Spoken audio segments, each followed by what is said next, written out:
BNP আর India বোঝাপড়া হয়ে গেছে। কি হয়েছে সেই বোঝাপড়ায়? সেটা হইতেছে যতদিন আপা চট কইরা ঢুকে না যায় ততদিন পর্যন্ত বিএনপি ভারপ্রাপ্ত আওয়ামী লীগ হিসেবে কাজ করবি। হ্যাঁ, ভারপ্রাপ্ত আওয়ামী লীগ। আমি কই বৃহত্তর আওয়ামী লীগের বিএনপি শাখা। সেই জন্য ইন্ডিয়ান মিডিয়া উইটা পড়ে লাগিয়েছে বিএনপি কে ক্ষমতায় নিয়ে আসতে। ইন্ডিয়ান মিডিয়া খবর দেখে এটা, হ্যাঁ, আনন্দবাজার পত্রিকায় সে লিখিচ্ছে খালেদা পুত্রের সম্বল নয়াদিল্লির বন্ধুত্ব মুক্তিযুদ্ধ। কি লিখেছে সেটাও কালে গুরুত্বপূর্ণ। এনা পড়ে শোনায় পুরাটা না, কিছু অংশ বিএনপির নেতাকর্মীরা আপনারাও শুনেন। ওটি লিখিচ্ছে মুক্তিযুদ্ধ এবং ভারতকে পুঁজি কইরা প্রায় 1.5 যুগ পরে দেশের মাটিতে পা রাখতে চলেছেন খালেদা জিয়া পুত্র তথা বিএনপির ভারপ্রাপ্ত চেয়ারম্যান তারেক রহমান। নভেম্বরে সমাজ মাধ্যমে তারেক লিখেছিলেন, এখনই দেশে ফেরার বিষয়ে সিদ্ধান্ত নেয়ার সুযোগ তার জন্য অবারিত এবং একক নিয়ন্ত্রণাধীন না। অনেকেরই প্রশ্ন, দিন 15-18 মধ্যে কি এমন হইল যে তিনি দেশে ফেরার ঘোষণা করলেন? বাস্তব হইল, মানে এখানে কইছে কেন দেশে ফেরার ঘোষণা করলেন, এটা কইছে এখানে। বাস্তব হইল নয়াদিল্লির সমর্থন অনেকটাই নিশ্চিত করে ফেলেছেন বিএনপির ভারপ্রাপ্ত চেয়ারম্যান। বিদেশ মন্ত্রক সূত্রের খবর, বিদেশ মন্ত্রক মানে পররাষ্ট্র মন্ত্রণালয়, মানে ইন্ডিয়ার পররাষ্ট্র মন্ত্রণালয়, এটা কইছে বিএনপি ক্ষমতায় আসলে ভারত বাংলাদেশের মধ্যে যে চুক্তিগুলো আছে তাতে কোনো প্রভাব পড়বে না এবং বাংলাদেশের মাটিকে কোনো ভারত বিরোধী কাজে ব্যবহার করতে দেওয়া হবে না, এই মর্মে প্রতিশ্রুতি পাওয়া গিয়েছে তারেকের কাছ থেকে। কি মজা! ভারতের গোয়েন্দা সূত্রের বক্তব্য, ঢাকাকে পাশে পেতে নয়াদিল্লিরও দরকার বিএনপিকেই, কারণ কর্মকাণ্ড নিষিদ্ধ হয়, ভোটে লড়তে পারছে না আওয়ামী লীগ। তাই বাংলাদেশে কট্টরপন্থীদের বারবারন্ত আটকাইতে পারে একমাত্র বিএনপি। নির্বাচনের মাধ্যমে খালেদার দল ক্ষমতাসীন হইলে বাংলাদেশে ভারত বিরোধী তৎপরতায় রাশ টানা যাবে। তাই আওয়ামী লীগের সঙ্গে সখ্য থাকা সত্ত্বেও অবস্থা বুঝে ব্যবস্থা হিসেবে তারেকের পাশে থাকতে হচ্ছে নয়াদিল্লিকে। মাশাআল্লাহ। তাইলে তারেক রহমানের দেশে ফেরার সিদ্ধান্তটা ঝুলা ছিল ইন্ডিয়ার সাথে বোঝাপড়ায়। আমি নিউজটা বাইর হওয়ার পরে কয়েকদিন দেরি করেছি এপিসোড করতে। আরে ক্ষীণ আশা ছিল যে বিএনপি হয়তো এই সংবাদের প্রতিবাদ জানাবে, জানাইছে, জানায় নাই। তার মানে প্রত্যেকটা শব্দ এই নিউজের সত্য। আর ইন্টারভিউ দেখায় সুবীর নন্দীরা চেনেন তো, উই আসলে রয়ের স্পোকসম্যান, মাউথপিস। রজা বলতে চায় বাংলাদেশ নিয়ে, তারে দিয়ে বলায়। সে কি বলতেছে শুনেন। ভারত বাংলাদেশে কোন সরকার চাইবে? খুব সোজা উত্তর আমি তোমায় দিয়ে দিচ্ছি। Awami League is not in election, next best option is BNP, obviously not Jamaat. তারা অলরেডি 50 লাখ লোক নিয়ে জিয়ার টেয়াদের হুমকি দিচ্ছে, ফলে জামাত অবভিয়াসলি ইন্ডিয়া চাইবে না। অত অনেক কথা, ডিপ্লোম্যাটিক কথা বলে তো লাভ। কানেকশনটা হচ্ছে 71। আমরা একসাথে, আমার সৈন্য এবং মুক্তিযোদ্ধারা রক্ত ঝরিয়েছে, সেই সুবাদে Awami League. This is the historical fact. এই জায়গাতে হঠাৎ করে আজকে অন্য কিছু ডাইনামিক্স চলে আসবে, এটা তো আশা করাটাও ভুল। কিন্তু যে গভর্নমেন্ট আসবে তার সাথে ইন্ডিয়াকে তো ডিল করতে হবে। শুনেছেন তো?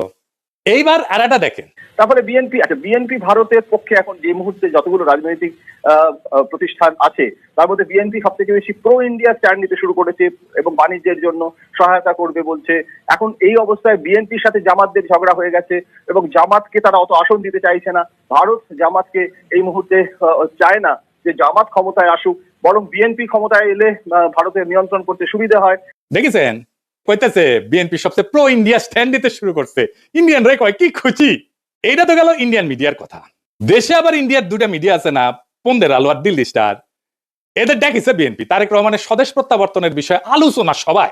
হ্যাঁ, উনি পন্দের আলো যাবি না তা তো হয় না, তাই না? ওই যে কারণ আছে না, কারণ ওইটা গান আছে না, আলু আমার আলু ওগো আলুই ভুবন ভরা। ওরা যেটি দেখে সেটি আলু ছাড়া আর কিছু দেখে না। পন্দের আলু আর প্রথম আলো। বাঙ্গু বাটপাটদের শিরোমণি মতিউর রহমান কি কইছে শুনেন। আমি ব্যক্তিগতভাবে এটা মনে করি যে দেশে একটা রাজনৈতিক শূন্যতা রয়েছে, চলছে, এটা একটা বিপজ্জনক। আমি সবসময় ভাবতাম বা এখনো মনে করি যে বিএনপির ভারপ্রাপ্ত চেয়ারম্যানের আরেকটু আগে, বেশ একটু আগে যদি আসতে পারতেন, তাহলে এক্ষেত্রে হয়তো বিএনপি এবং দেশের মধ্যে একটা ভালো সুবিধাজনক অবস্থা তৈরি হতে পারত। এই মতিউর রহমান এখন তারেক রহমানের পায়ে পড়ে, বিএনপির পায়ে পড়ে। সেই লিখেছিল তারেকের দুর্নীতির বিচার হতে হবে। সেইখানে তারেক রহমানের নিজের স্বাক্ষরিত একটা হলফনামা থেকে উল্লেখ করে কইছিল এই মতিউর রহমান যে তারেক রহমান দুর্নীতি করেছে সেটা সে নিজেই স্বীকার করেছে, এ বাটপাড়ি কইছিল। আবার ওই মামলা থেকে তারেক রহমান খালাস পেলে আবার প্রথম আলোয় লিখেছিল নৈতিকভাবে তারেকও দণ্ডিত। খালাস পেলে কি হয়েছে? নৈতিকভাবে দণ্ডিত, বুঝছাও? আর এখন কয় তারেক রহমান আগে দেশে ফিরলে ভালো হইতো। তো মতি ভাই, আপনি দুর্নীতির বিচার করবেন না তারেকের, নাকি স্যাপ ফেলে স্যাটে নিছেন? ওই নিজেই তার আলপিনে প্রচ্ছদ প্রতিবেদন করেছিল তেলে ডুবে যাচ্ছেন তারেক রহমান। ওই তেল এখন তারেক রহমান কিছু দিচ্ছে, রেখে দিছিল নিজের জন্য। তো প্রথম আলো যে বিএনপি কি পরিমাণে ভালোবাসা যে কত সেটা একটু দেখি। হ্যাঁ, আসে। লিখিচ্ছে বগুড়ায় তারেককে ঘিরে আছে খুন সন্ত্রাসে জড়িত নেতাকর্মীরা। মতিউর রহমান এখন শিওর, এখন আর খুন সন্ত্রাসে জড়িত নেতাকর্মীরা তারেক রহমানকে ঘিরে থাকবে না। গ্রেনেড হামলা মামলা নিয়ে করছে তাজউদ্দিনকে পাকিস্তানে পাঠায় ডিজিএফআই। জানতেন খালেদার সম্মতিতে বসুন্ধরার কাছে 100 কোটি টাকা চাইছিলেন তারেক। জিজ্ঞাসাবাদে বাবর, তো মতি ভাই কয় টাকা দিছে আপনার সাব্বির খুনের ঘটনা চাপা দিতে আপোষ রফা? তারেকের স্বেচ্ছাচারিতার অনেক নজির বগুড়ায়, ওগুলো কি উঠে গেছে? আচ্ছা, তারেক কি হিসাবে বগুড়ায় এত উদ্বোধন স্থাপন করছেন? আরো লাগবে, ওর পায়ে পড়তেও সময় লাগে না, ধাক্কা দিয়ে ফেলাই দিতেও সময় লাগে না। মূল উদ্দেশ্য হচ্ছে টিকে থাকা, যেন তেন প্রকারের টিকে থাকা। তো এইগুলো কি জার্নালিজম, বস্তুনিষ্ঠ সাংবাদিকতা? এই নিউজগুলো যদি সত্য হয়, তাহলে মতিউর রহমানের কি তারেক রহমানের প্রত্যাবর্তনের মিটিং এ যায় তারেক রহমানকে দেশে কেন আসলো না সেই নিয়ে কান্নাকাটি করা যায়? নৈতিকভাবে এটা জায়েজ, এথিক্যালি উচিত এইটা? হাদি গুলি খাওয়ার পরে শিরোনাম করেছিল, তফসিলের পরের দিন পারতে গুলিবিদ্ধ। হাদির নামটা পর্যন্ত লেখে নাই। এতই ঘৃণা একজন মাদ্রাসা পড়ুয়া তরুণ প্রতিশ্রুতিশীল রাজনৈতিক নেতার প্রতি। এই যে প্রথম আলোর মজলুম ঘৃণা আর তেলা মাথায় তেল দেওয়া, এটা কি বার্তা দেয়? বার্তা দেয় এটাই যে আপনি শক্তের ভক্ত, নরমের জম, তাইলে তো আপনার সাথে গায়ের জোর দেখাবেই মানুষ, গায়ের জোরেই কথা কবে মানুষ। আরেক মাল আছে মাহফুজানন্দ প্রভুপাদ, সে কয় 53 বছরে নাকি সংবাদ মাধ্যমে আগুন দেওয়া হয়নি, ওই চান্দের দেশে আসছিল। বাংলাদেশের 53 বছর বয়সে কোনো মিডিয়ার অফিস আগুন জ্বালানো হয় নাই।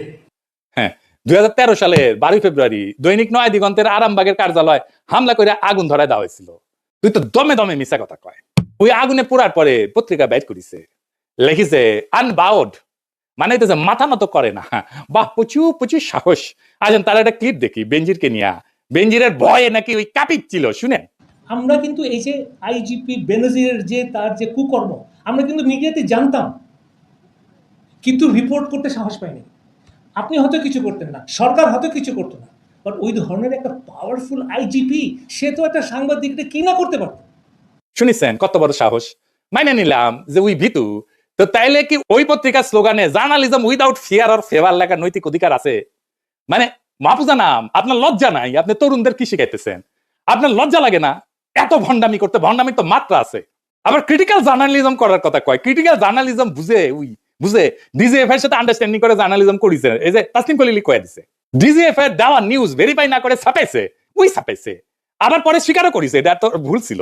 তুমি যদি আমাকে জিজ্ঞেস করো আমার সাংবাদিক জীবনে, এডিটরের জীবনে, ওটা হচ্ছে একটা বিরাট ভুল।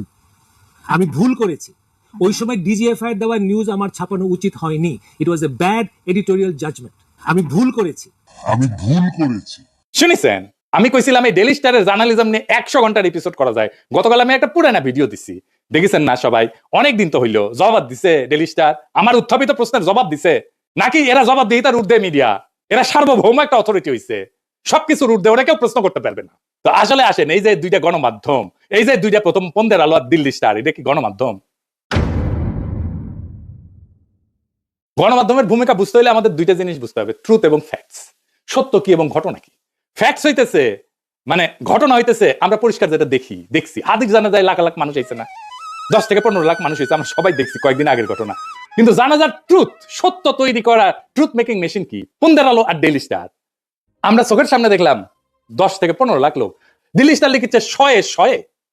আজকের ঘটনা যদি ইতিহাসে আদৌ স্থান পায়, তাহলে এটা স্থান পাবে পন্দের আলো দিল্লি স্টারের বিবৃতিতে কি আছে সেটা দিয়া। দিল্লি স্টার লিখছে শত, হাজার না, লাখ না, শত। ওই যে হাদি না, একজন প্রার্থীকে লিখেছে।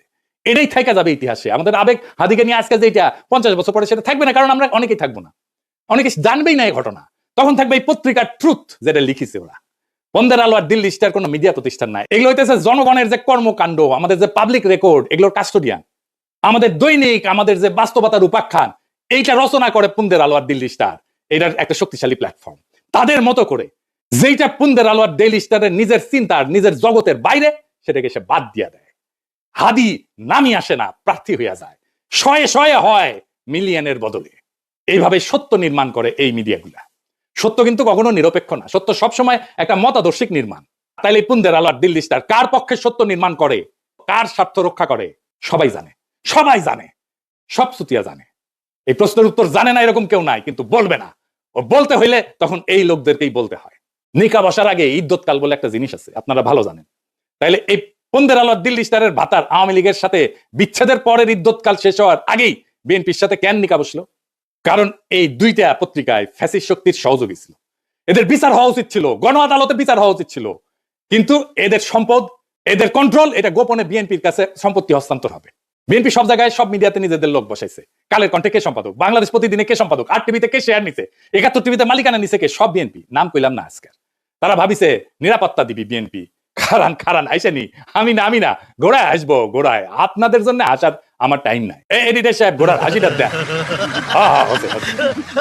যাদের প্রোটেকশনের আশায় আছেন তাদের কয়টা ক্লিপ দেখায়। মির্জা আব্বাসরে দেখেন,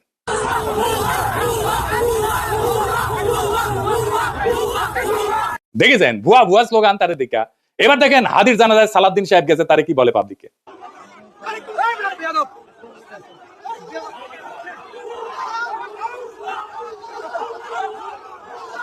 দেখেছেন এটিও ভুয়া স্লোগান। এবার দেখেন ফিরে যেতেছে সালাউদ্দিন, সেটিও দেখেন কি ভুয়া স্লোগান।